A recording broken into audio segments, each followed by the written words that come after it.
अगर संघर्ष न रहे, किसी भी भय का सामना न करना पड़े, तब जीवन का आधा स्वाद ही समाप्त हो जाता है।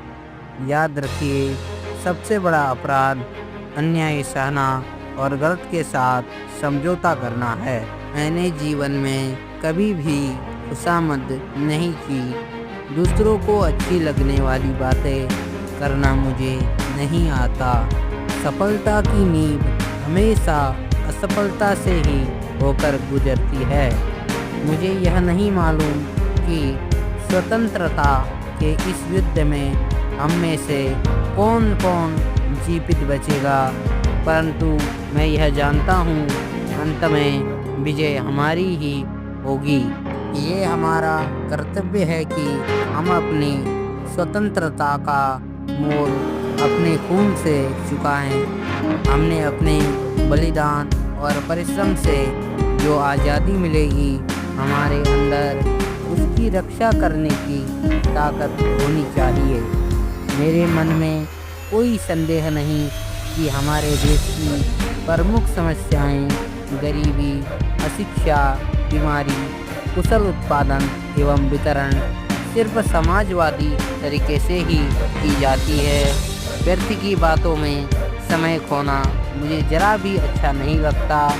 आज हमारे अंदर बस एक ही इच्छा होनी चाहिए, मरने की इच्छा, ताकि हमारा भारत जी सके। एक शहीद की मौत, मरने की इच्छा, ताकि स्वतंत्रता का मार्ग शहीदों के खून से प्रशस्त हो सके। राष्ट्रवाद मानव जाति की उच्चतम आदर्श, सत्य, शिव और सुंदर से प्रेरित है। भारत में राष्ट्रवाद ने एक ऐसी सृजनात्मक शक्ति का संचार किया है जो सदियों से लोगों के अंदर सुप्त पड़ी है। यदि आपको अस्थायी रूप से झुकना पड़े तो वीरों की भांति झुकना। मुझ में जन्मजात प्रतिभा तो नहीं थी, परंतु कठोर परिश्रम से बचने की प्रवृत्ति मुझ पर कभी नहीं रही। जीवन में प्रगति का आशय यह है कि शंका, संदेह उठते रहें और उनके समाधान का कर्म चलता रहे। इतना तो आप भी मानोगे कि एक न एक दिन मैं जेल से अवश्य मुक्त हो जाऊंगा, क्योंकि प्रत्येक दुख का अंत होना निश्चित है। सुबह से पहले अंधेरी घड़ी अवश्य आती है। बहादुर बनो और संघर्ष से जारी रखो, क्योंकि स्वतंत्रता निकट है। अपने कॉलेज के दहलीज पर खड़े होकर मुझे अनुभव हुआ कि जीवन का कोई न कोई अर्थ अवश्य है और उद्देश्य है।